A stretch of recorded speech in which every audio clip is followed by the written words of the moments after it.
Hi friends, आज आप लोग के बीच झारखंड का क्लास लेकर आया हूँ। और इस झारखंड के क्लास में आप लोग को झारखंड की लोक कला के बारे में बताने वाला हूँ। ठीक है, तो आप लोग बता दें लोक कला।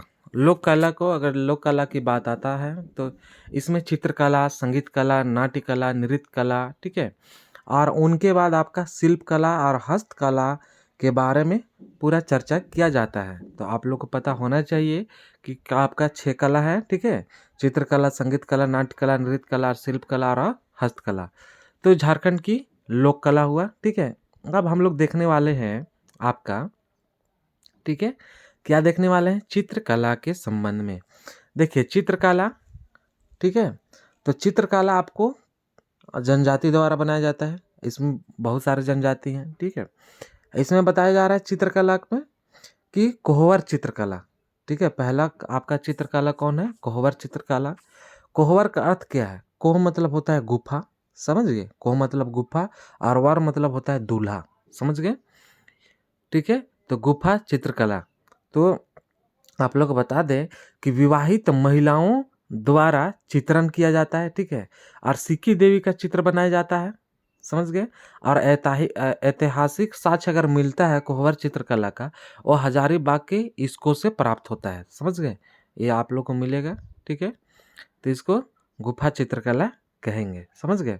इसी तरह से जादू पटिया है। ठीक है, जादू पटिया के बारे में समझ में आना चाहिए। जादू पटिया आपका, जादू क्या है, चित्रकार है। ठीक है, और पटिया क्या है, कागज या कपड़े के छोटे छोटे टुकड़े।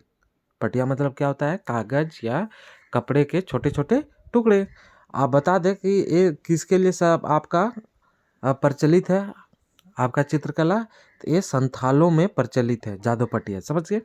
अब आप लोग बता दें कि विषय वस्तु इसमें क्या पता बनाया जाता है ना, किससे लिया जाता है, तो बता दें संथालों की उत्पत्ति संबंधित कथा, है ना, संथाल का उत्पत्ति कैसे हुआ इस पर कथा किया जाता है, बनाया जाता है। उसका जीवन मरण, राम कथा और कृष्ण लीला, है ना, कृष्ण लीला आदि जैसे क्या है आपको बनाया जाता है। आपको क्या जादू पटिया में बात को दिखलाया जाता है, जादू पटिया में इन सभी बातों को दिखलाया जाता है। ठीक है, अब आप लोग बता दें आगे चलकर हम चित्रकला में प्राकृतिक रंग का प्रयोग करते हैं। ठीक है, इसमें कौन सा कलर का प्रयोग करते हैं, प्राकृतिक कलर का, समझ गए, रंग का प्रयोग करते हैं। चलिए ठीक है, अब आप लोग को आगे लेकर चलते हैं सोहराय चित्रकला। ठीक है, सोहराय चित्रकला में देखिए आप लोग, इससे आप लोग भली भांति परिचित होंगे। सोहराय चित्रकला, इसमें सोहराय चित्रकला में सोहराय पर्व, मतलब सोहराय पर्व में होता है, संबंध इसका सोहराय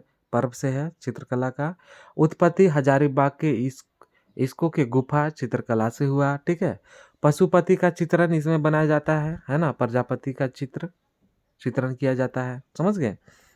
अगर हाल ही की बात किया जाए, हाल ही में देखा जाए कि नवनिर्मित विधानसभा में, ठीक है, अभी जहाँ नया विधानसभा झारखंड के बना है ना, और इसमें नवनिर्मित विधानसभा में सोहराय चित्रकला द्वारा झारखंड की संस्कृति को प्रदर्शित किया गया है ना, ये एक एग्जाम्पल है, समझ गए।